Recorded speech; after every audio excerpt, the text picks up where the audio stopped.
עכשיו לוויכוח סביב עדויות חיילים מצוק איתן. ארגון השמאל שוברים שתיקה פרסם עשרות עדויות של לוחמים על פשעי מלחמה כביכול שביצעו בעזה. לוחמים אחרים בצה"ל זעמו ופתחו עמוד בפייסבוק שבו הם מספרים את הצד שלהם.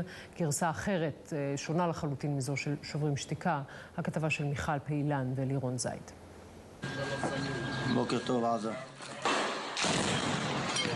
ארגון שוברים שתיקה אף פעם לא היה בגדר קונצנזוס, ונראה שהוא הצליח להרגיז שוב לוחמים רבים בצה"ל. אחרי שם על הפלוגה נהרג, והמ"פ אמר, אנחנו ניתן מטח ירי לזכרו של החבר. דרור דגן, שנפצע אנושות בבית לחם ב-2004, לא ידע איך להגיב כששמע על המיזם מחדש של הארגון, ספר עם עשרות קצינים וחיילים שלקחו חלק במבצע צוק איתן והעידו על מה שבעיניהם מתחיל בהתנהגות לא מוסרית ומגיע עד לכדי פשעי מלחמה.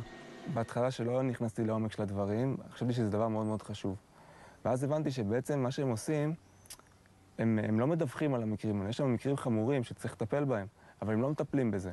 הם לא גורמים לנו איזשהו תהליך של התייעלות, והכי גרוע, הם בכלל לא עושים את זה בארץ. הם בעצם נותנים דלק לשונאים שלנו עוד יותר. דרור, שמעביר בעצמו הרצאות על החשיבות של צבא מוסרי, לא יכול לשכוח את האירוע שהוביל לפציעתו הקשה כשהיה חובש בדובדבן. אשתו של המחבל מסתכלת עליי ומתעלפת.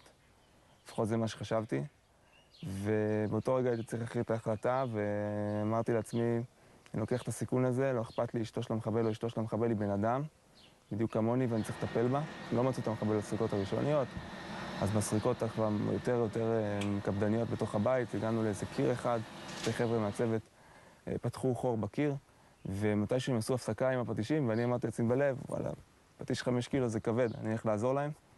ונכנסתי לחדר, ובעצם מצאתי את עצמי עומד מול המחבל, הוא היה בתוך החור, עם הנשק אליי לפנים, כדור ראשון הוא פגע לי בחזה, ושלוודות שאני מת, כדור שני בתוך העין, שיצא מכאן.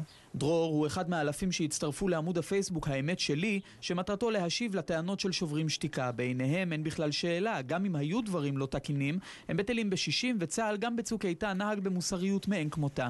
הדוח הזה זה דוח בזוי, צבוע וחסר אחריות. אז מתוך 30,000 חיילים שהשתתפו, לקחו חלק במבצע צוק איתן, מתוך זה הם קיבצו את זה לדוח של 60, קצת למעלה מ-60 עדויות.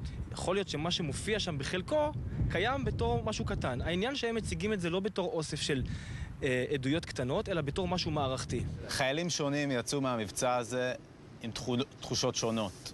אנחנו מברכים על כל שיח ציבורי, והחבר'ה האלה שמדברים, הם בעצם ממשיכים את מה שאנחנו מנסים לעשות. הצבא הוא מאוד מוסרי. אם לא היינו צבא מוסרי, לא היינו בתוך הדילמות האלה שאנחנו נמצאים בהם תוך כדי לחימה כל הזמן.